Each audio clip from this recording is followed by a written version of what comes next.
আজকে যে প্রতিবাদ মিছিল যাকে কেন্দ্র করে আপনারা যোগ্য শিক্ষক শিক্ষিকা শিক্ষাকর্মী এখানে উপস্থিত হয়েছেন, শুধু তারা নয়, পশ্চিমবঙ্গের বিভিন্ন স্তরের ডাক্তার, শিক্ষানুরাগী ব্যক্তিবর্গ, বিভিন্ন স্তরের সংগঠন, দলমত নির্বিশেষে যারা এখানে উপস্থিত হয়েছেন, প্রথমেই তাদেরকে সকলকেই সংগ্রামী অভিনন্দন। এই আন্দোলনের মধ্য দিয়েই রাস্তা কিন্তু আসবেই।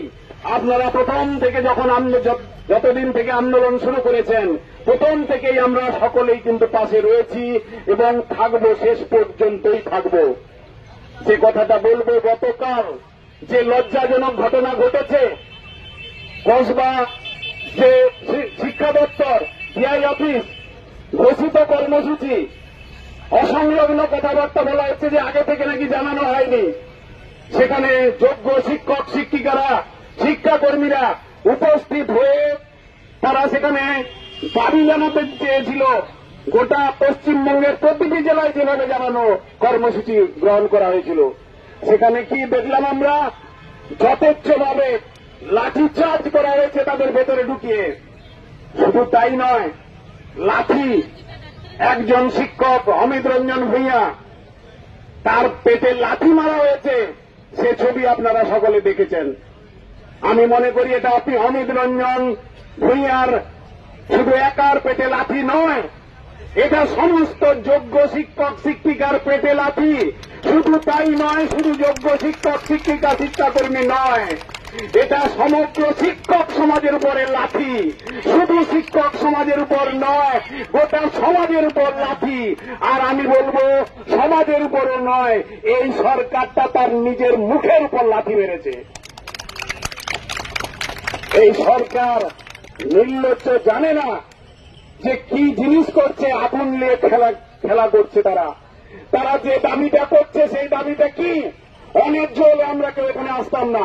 প্রথম থেকেই আমরা বলেছি যে ওএমআর সিট আপনি আলাদা করে দিন, যোগ্য অযোগ্যের তালিকা আলাদা করে দিন, এক নিমেষে এই সমাধান হয়ে যাবে সমস্যার। সুপ্রিম কোর্টের রায় বেরোল, সবাই বাতিল হয়। বিচার ব্যবস্থার জায়গা থেকেও বলছি যে রায় আমরা পড়েছি পুঙ্খানুপুঙ্খভাবে, অসঙ্গতি আমরা দেখেছি। কি অসঙ্গতি? এই যে যোগ্য শিক্ষক শিক্ষিকা শিক্ষাকর্মীদের যাদের বাতিল করা হয়েছে, তাদের নামে একটা কোথাও এক লাইন দেখাতে পারবেন যে এই কারণে তাকে বাতিল করা হয়েছে? তাহলে কোন যুক্তিতে তাদের বাতিল করা হয়? অথচ তারপরের দিন, যেদিন রায় বেরোলো, তারপরের দিন কি দেখলাম সুমিরেন ভট্টাচার্য, তৎকালীন সময়ের এসএসসি চেয়ারম্যান, তাকে জামিনে মুক্তি দেওয়া হয়েছে। তারপরে কিছুদিন পরে এই বিচার থেকে আসবে যে প্রমাণ অভাবে, অর্থাৎ তার যথাযোগ্য প্রমাণ পাওয়া যায়নি, বেকসুর খালাস। এ হামেশাই দেখেছি আমার অন্তত জীবনের অভিজ্ঞতায়। আমরা কি দেখেছি? কত নেতা মন্ত্রী তাদেরকে ধরে নিয়ে যাওয়া হয়, তারপর বলা হয় কোনো প্রমাণ নেই, বেকসুর খালাস। বিচার ব্যবস্থার বেসিক যে মূল জায়গা, যে অপরাধ প্রমাণিত হতে হবে, অপরাধ প্রমাণিত না হলে কোনদিন কাউকে বাতিল করা যায় না, তাকে শাস্তি দেওয়া যায় না। এখানে যোগ্য অযোগ্যকে এক শাস্তি। এবং সেখানে আবার কি বলা হলো?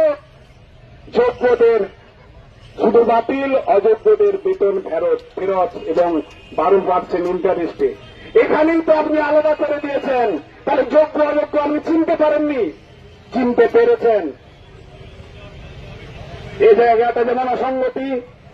পাশাপাশি রাজ্য সরকার যারা দুর্নীতির মাথায় বসে আছে, যারা এই দুর্নীতির কারিগর, সেই এসএসসি এবং রাজ্য সরকার, তারাই তো মূল এই দুর্নীতির যে মূল ফান্ডা, তাদেরকে সমাধান করতে হবে। যে কাজটা তাদের করা দরকার, এখন সুপ্রিম কোর্টের রায় হয়ে গিয়েছে, বেশি দিন আর হাতে সময় নেই। 7 তারিখ বৈঠক হল ইন্ডোর স্টেডিয়ামে। আমরা শুনেছি সেই বৈঠকে বক্তব্য, একটার পর একটা প্রতিশ্রুতি দেওয়া হয়েছে, কিন্তু সেই প্রতিশ্রুতির ভিত্তিটা কি? ভিত্তিটা যদি দেখি আমরা, সেটা একটা ফাঁকা আওয়াজ। তা না হলে আজকে এতজন মানুষকে রাস্তায় নামতে হলো কেন? সেখানে বলা হচ্ছে আপনাদের কোনো অসুবিধা নেই। আর অসুবিধা নেই সেটা তো সুপ্রিম কোর্টে বলতে হবে এবং সেটা যথাযথ যুক্তির ভিত্তিতে বলতে হবে। তাহলে মিরর ইমেজ, যেটা হাইকোর্টে বিচার চলাকালীন যে হার্ড ডিস্ক জমা পড়েছিল সেখানে স্বীকার করে নেওয়া হয়েছে সেই মিরর ইমেজ সঠিক। তাহলে সঠিক যদি হয় তার বিচার প্রক্রিয়া সম্পন্ন না করে কি করে এই শাস্তি দেওয়া হয়?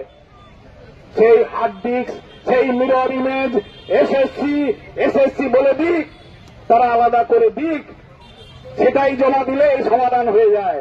কিন্তু এই খবরে দেখবেন সোশ্যাল মিডিয়ায় ঘুরছে যে হ্যাঁ তারা প্রকাশ করবে। এই মিথ্যাচার দিয়ে কিন্তু আর হবে না। বারবার এই মিথ্যাচার হয়েছে। এই মিথ্যাচারের বিরুদ্ধেই কিন্তু লড়াই। এই আন্দোলনের মধ্য দিয়েই কিন্তু দাবি আদায় হবে, এছাড়া উপায় নেই আমাদের। আজকে যে প্রতিবাদ ভিক্ষার মিছিল হয়েছে, আগামীকাল যে এসএসসি দপ্তরে অভিযান, সেখানেও আমি ব্যক্তিগত থাকবো এবং গোটা শিক্ষক সমাজকে বলছি, শুধু যোগ্য শিক্ষক শিক্ষাকর্মী নয়, বাকি সমস্ত শিক্ষক সমাজ, শিক্ষানুরাগী সমাজ আসুন। এটা শুধুমাত্র এদের উপর আঘাত নয়, শিক্ষার উপর আঘাত। গোটা শিক্ষা ব্যবস্থাটাকে শেষ করে দিতে চলেছে। এটা বুঝুন আপনারা অন্তর থেকে। সবাই আমরা সারপ্লাস হয়ে যাব। আর শিক্ষা ব্যবস্থায় শিক্ষকদের দরকার নেই। আপনাদের সিভিক করবে, তারপর বলবে এখান থেকে চলে যান, আর নেই স্টুডেন্ট। এই যে সরকারি শিক্ষা ব্যবস্থাটাকে ধ্বংস করার একটা চক্রান্ত চলছে, এই এক ধাক্কায় এই শিক্ষা ব্যবস্থাটাকে শেষ করে দেবে। ফলে এটা শিক্ষা রক্ষার আন্দোলন। সমস্ত শিক্ষক, শিক্ষাকর্মী, শিক্ষানুরাগী ব্যক্তি এগিয়ে আসুন। আমি এই আহ্বানটুকু এই মঞ্চ থেকে সকলের প্রতি আহ্বান জানাচ্ছি।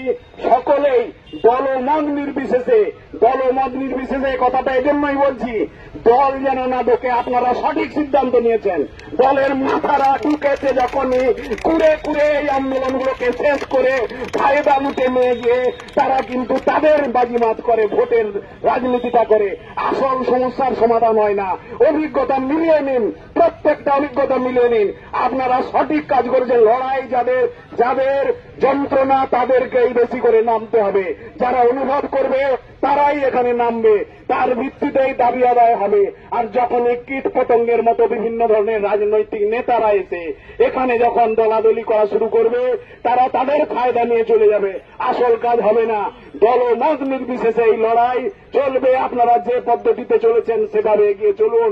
গোটা পশ্চিমবঙ্গের সমাজ কিন্তু আপনাদের নৈতিক সমর্থন আছে। আমি বলবো শুধু নৈতিক সমর্থন নয়, সক্রিয়ভাবে আপনাদের সকলকে এগিয়ে আসতে হবে। এই শিক্ষকদেরকে বাঁচাতে হবে। জীবন মৃত্যুর জায়গায় ঠেলে দেওয়া হয়েছে, এই ব্যবস্থা ঠেলে দিয়েছে। প্রকৃত বিচার চাই। বলে দিন, এই ছেলেরা দাঁড়িয়ে আছে, এই দিদিমণিরা রয়েছেন, শিক্ষকরা রয়েছেন, বলে দিন যে না এরা অযোগ্য, প্রমাণ দিন, আমরা মেনে নেব। কিন্তু তা না দিয়ে একজনেরও গায়ে হাত দিতে পারবেন না। সেই জায়গাটার হুঁশিয়ারি কিন্তু আমরা দিয়ে যাচ্ছি। অনেকেই আছেন এখানে বলবেন, আমি আর দীর্ঘায়িত করছি না, কিন্তু এই আন্দোলন চলবে, আন্দোলন থামবে না।